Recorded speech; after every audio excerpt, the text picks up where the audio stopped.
This is Preeti. Welcome to my channel, and today I have a very easy to do project. I'm going to make a Thanksgiving invite. We're going to also make a coordinating Thanksgiving placeholder, like a name place when you have your guest over for Thanksgiving. So let's begin with how I created these two projects. It's really easy, trust me. So here is a sample of how I did the printing for the invitation. So this is just a plain copy paper. I just created an invite using my Photoshop. I put a wording in there, and then I also added the names at the bottom of the pages, and I printed them all out onto the cardstock. This is exactly how I did it. First I printed on a copy paper, and then I printed it on the cardstock. And then after I was done printing on the cardstock, I went ahead and cut them.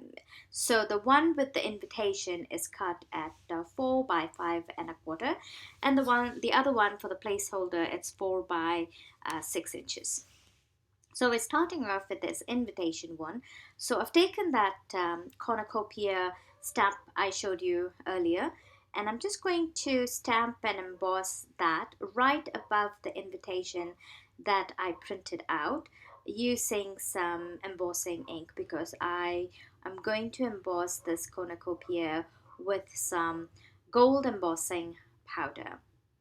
And once I'm done embossing with gold, I am going to copy color it. So you can see here I've finished the embossing. I'm going to speed the coloring here, but I'm going to walk you through the coloring process this time. So I've just started off by adding some brown. This is E39 to the basket of the cornucopia. So I'm just adding some shadow area where I think would be the darkest, and making sure that I'm laying all the cast shadows upon that's casting on the basket as well, using the same dark ink. And then I'm going to blend that color with E35, and then E33 and E31. I don't know if you guys have any plans for Thanksgiving this year. Every year, my family, we have a tradition where we invite somebody from the church or any acquaintance that we know, um, usually young men and young women and men who don't have a family to go to, are either here for college or for work, and they don't know where to go for Thanksgiving, or people who really don't know what Thanksgiving is about. We actually invite them, or we come to know them, and we meet them through church, or we meet them through friend circle, however, and then we invite a couple of people over for Thanksgiving every year, and have a meal and share the story of Thanksgiving, and just have a good time, just having a good fellowship with each other. But this year, unfortunately, because of the virus, the coronavirus, we won't be doing that, because we want to be safe, not only for ourselves but also for others. But my children and our family was a little disappointed about not having a fancy meal and having guests over. So I decided that I would send these invites to my children on 2 days before Thanksgiving. So I created this invitation just for them, and just wanted to put it in front of their rooms in the night, so that when they get up in the morning, they have invites in front of their room, so they feel it is a special Thanksgiving, regardless whether we're spending it with others or not. Anyway, as I was rambling along, I continued coloring. So I have added some purples there. You can see some red and RV colors for the grapes. I'm thinking the cluster of fruits that are back in the cornucopia or in the basket look like grapes to me, so I just added some grapes, and then I decided to color the corn like a regular yellow corn, and then I'm also going to add. So there's some oak leaves all over, and I wanted the oak leaves to have the golden hue rather than the orangey hue. So I just created some yellow tones on the oak leaf to give that golden hue. There is a oak tree behind our house in our backyard which has really pretty yellow leaves on it right now, and I thought maybe that would be the way to go with the oak leaves as well.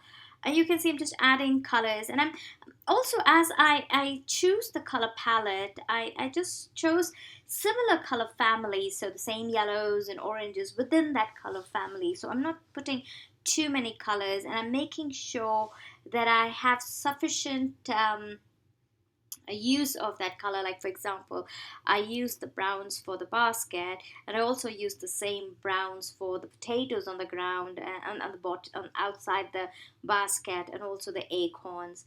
And then I'm using reds here for the apples. So it's again a derivative of the reds that I used for the grapes, so it's not too far off. So I'm kind of building very similar colors, but I'm also making sure that these have a very fall rich deep color, fall colors like purples and reds and yellows. When you think about fall, those are the colors that come in mind, so I'm keeping in mind those shades of colors. And then when I colored the maple leaves, I kind of added some green and yellows and sorry, green and oranges in it, just to give that maple leaf colors, the changing colors of the fall for the maple leaves. And now I'm just getting ready to color the. So here you go. You can see I'm coloring the maple leaves as I told you. I'm just adding some green and some. So I'm starting off with some yellow hues, not really yellow, it's kind of yellow red hues, YR18 and 615 and YR12, I think so. And then I'm also going to add some greens into the maple leaves, and then I'm going to blend them out with some YG21. And YG21 is a good color to blend out the yellow reds as well as the greens, because it has the yellow tint into it and makes it easy to blend those colors.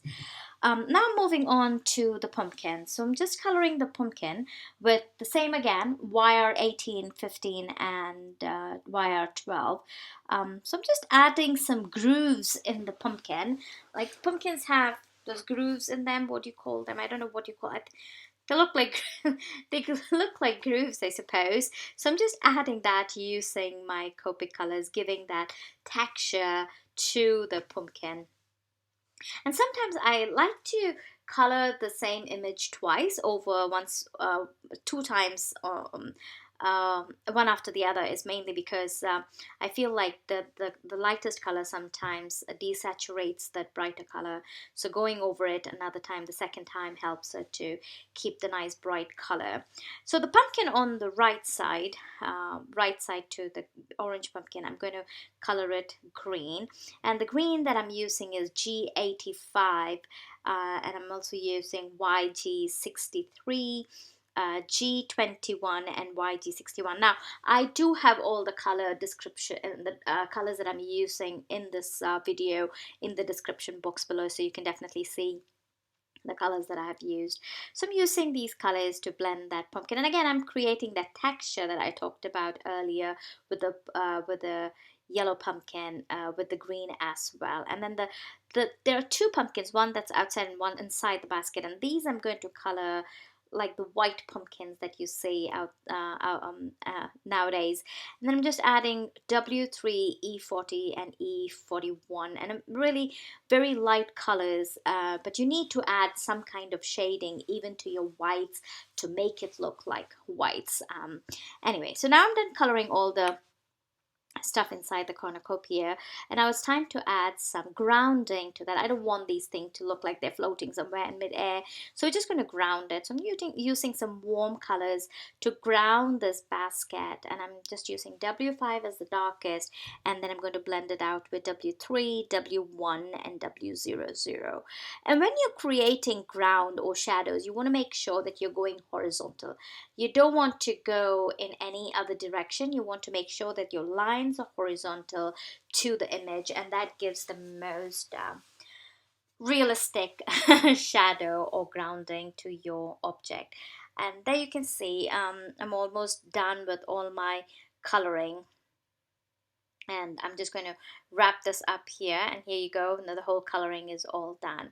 And I'm going to move on to the next step of building this invitation. So I'm taking a Kraft cardstock, and this is cut at 5 by 7 inches tall. And I want to add a little bit of shading, a hint of gold into. I always think of fall hues of gold and yellows and reds. So I'm just taking this Delicata gold ink, and I'm just blending a little bit on the edges of this gold on this Kraft cardstock, and then I'm also going to add some splatter, gold splatter all over the surface of the cardstock. Now, the other thing I also want to let you know is that when I'm making invitations or anything that is special, I like to use really heavyweight cardstock. So the white cardstock that I used is smooth, 120-pound heavyweight cardstock, and so is the Kraft cardstock as well, and that gives it a really luxurious look to your invitation. And I'm just going to mount that colored panel onto this Kraft cardstock using some foam tape and some glue adhesive, just to make sure that it adheres pretty strong. Now moving on, that completed the invite, and I'm moving on to the fun part of this of this project today, is creating this placeholder. So I'm taking that that cardstock that I showed you earlier, which I cut to 4 inches by 6 inches tall, and I'm just going to score it at 3 inches. That is right in the middle. And as I'm scoring it, I'm not pressing it hard. I'm just adding a very light score line just to give me an indication as to where I need to stamp the cornucopia. So here I'm just going to draw in a line so that you can see where that score line is. I can see it, but I think on the video you won't be able to see it. So I'm just drawing in a really light pencil line there. And I'm going to place this back into my MISTI, and I'm going to take this cornucopia, and I'm going to place that cornucopia in such a way that half of it, not really half, a little bit of it is hanging out above the score line. So the basket's like, you know, that little tail thingy, I'm just letting it hang over that that score line. And I'm taking this coordinating die that goes along with this cornucopia, and I'm going to place it on the place where I have where I have colored, and I'm just going to use some tape to hold the die in its place. And now what I'm going to do is I'm going to take my very loved die cutting plates, and I am going to lay it on my two die cutting plates, right? So I'm laying it on the bottom plate, and I'm going to take the second plate. You can see that score line right there where the pencil mark is. I don't know if you can see the pencil mark, but where we have the score line is where I'm going to place the second plate over. So I'm not going to place the second plate all over the die, because I don't want it to die cut the entire cornucopia. I just want that edge to hang off. So when I finish die cutting and I take it off, and you can see it now what happens, and I'm going to just remove the tape here, and I want to make sure that I don't tear when I am removing. So I like to pull my tape perpendicular so that I don't pull the paper or the cardstock and tear it. And so when I'm done with that, I'm just going to there was that pencil mark, as I said. I'm just going to erase that, and I'm going to rescore this on my scoring tape.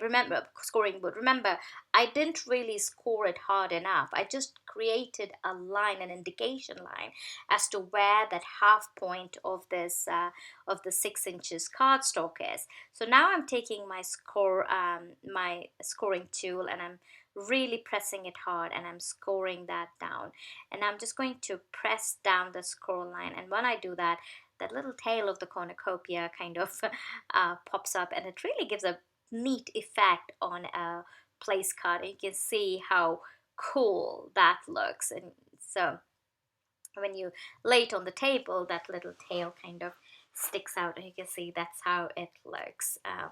Isn't that fun? I thought I made that with all my kids' name, and my name and my husband's name, and even our little dog's name, so that we could all sit on the table and have our name placeholders and have a really fancy meal, even if it is just the 5 of us. Isn't that amazing? Isn't that wonderful? And then if in case you have a paper which bleeds through, mine did not, but if it bleeds through, you can always cut another piece of die and place it behind it, and no one will see that little messy coloring back. And here's the finished look of both the projects that we created. I really hope you enjoyed this video. Give us a thumbs up if you like the video and subscribe to our channel. And you have a wonderful day, and I'll see you next time. Bye bye.